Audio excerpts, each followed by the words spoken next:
Mindspace, a co-working startup out of Tel Aviv, Israel, founded in 2014, launched across 2 German cities last year, Hamburg and Berlin. Today we have Dan Zakai, CEO and co-founder of the startup, here to talk to us about how things have been going since they secured and announced $15 million worth of investment last year. Dan, thank you for joining us. Thank you for having me.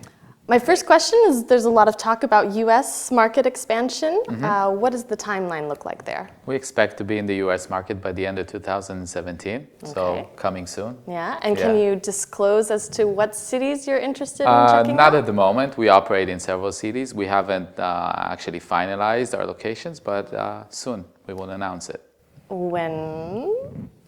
I guess in the next couple of months. Okay, in the next couple of months we should be looking. Okay. Yeah. Earlier this week, the main competitor that's always compared with Mindspace, WeWork, had quite a significant fundraising round. How does that change the strategy moving forward into the US market? Well, it doesn't change the strategy. On the contrary, I think it shows that the market still believes in co-working. It shows the high potential of the co-working market. We believe that the market is going to grow significantly, and it's still in its infancy stage. So I think it's just a proof of that thinking. So not affecting our strategy. We keep on expanding, keep on building the foundations of the company. Yeah. So in that regard, enough space for both of you? Or is there eventually going to come a point where...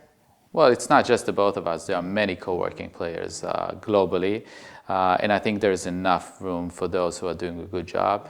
And the market will continue to grow, and more companies are going to tap into co-working. And so, yeah, we believe there's room for lots of players and a lot of new spaces to come. What about the market here in Germany? How is that going to continue to evolve? Well, we are seeing strong demand, especially here in Berlin, and therefore we are growing here in Berlin with 2 additional locations to be launched by the end of 2017. The market loves it. I mean, obviously, lots of companies moving into Berlin, looking for a flexible space, looking for great locations, and then we are here to provide it to them. But we're also seeing strong demand in other German cities, and therefore we're expanding in Hamburg and coming soon Munich. So, yeah. Or what we notice here in Berlin is that a lot of big companies tend to find a home at a Mindspace co-working space rather than those founders or the smaller startups. Is that who you're hoping to attract? Because when you think of a co-working space, you think of smaller 5-man teams. No, we want to attract everyone, and I think that's what makes our spaces special. So there's the combination of the small companies, the freelancers, the small startup companies together with the enterprises. And they want to be with each other in the same space. The large companies, they want to get some innovation and creativity from the small companies. The small companies want to be big, or they want to work with the big companies.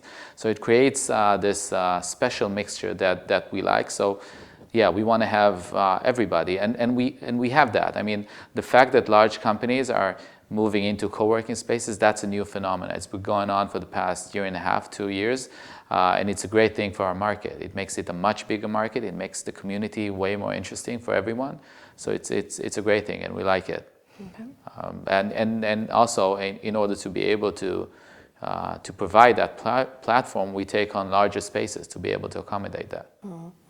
When you look at a prospective market and you look at the cost of real estate and the cost of living, how do you adjust the prices based on each city, or how do you take that into consideration? Well, we always study the alternative in the market. So the thing about co-working, it's not just cost effective. It's also a different lifestyle for the members. So it provides a value that you cannot really quantify in numbers. But we do, however, look into the numbers. We look into the cost of living to make adjustments. We look into the cost of real estate. And we also look into the cost of the alternative. So in Berlin, for instance, it's really hard to find an office space in a prime location. And so we look into the alternatives and and then make an assumption, what is the willingness to pay for what we are providing. So it's kind of hard to compare traditional real estate with co-working because of the tremendous extra value that we are providing, which is way beyond just flexibility and the fact that it's a plug-and-play office that you don't really have to invest, or it's the connections that you make. People are working with each other. It's the fact that you don't spend as many resources as you do to run an office. So it's pretty difficult to quantify, but there's no doubt it's cost effective. It's no doubt it's what everybody's looking for today. So. I also wanted to talk about design. I find that the co-working spaces are very beautiful as far as, or just aesthetically pleasing.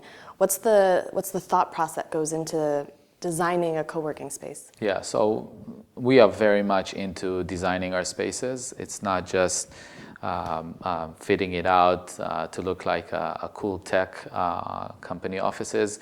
We always look to get in touch with the local scene, with the local artist scene. So we get artists to paint on the walls in our offices. We buy the furnitures in the flea markets. We actually have our own design and styling team in-house within the company.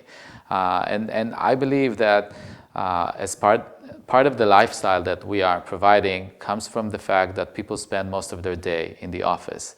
And people nowadays, they want to get more than just working in an office. They want to be inspired, they want to be more creative, and we believe that design creates that feeling for them, and of coziness, of feeling homey, but still having kind of like an upscale co-working space. Okay, those were all my questions, unless there's anything you'd like to add that maybe I didn't ask you. No? No? Good. Yeah. Okay, well, great. Thank you for joining us, Dan. Thank you. Thanks for having me. Thanks.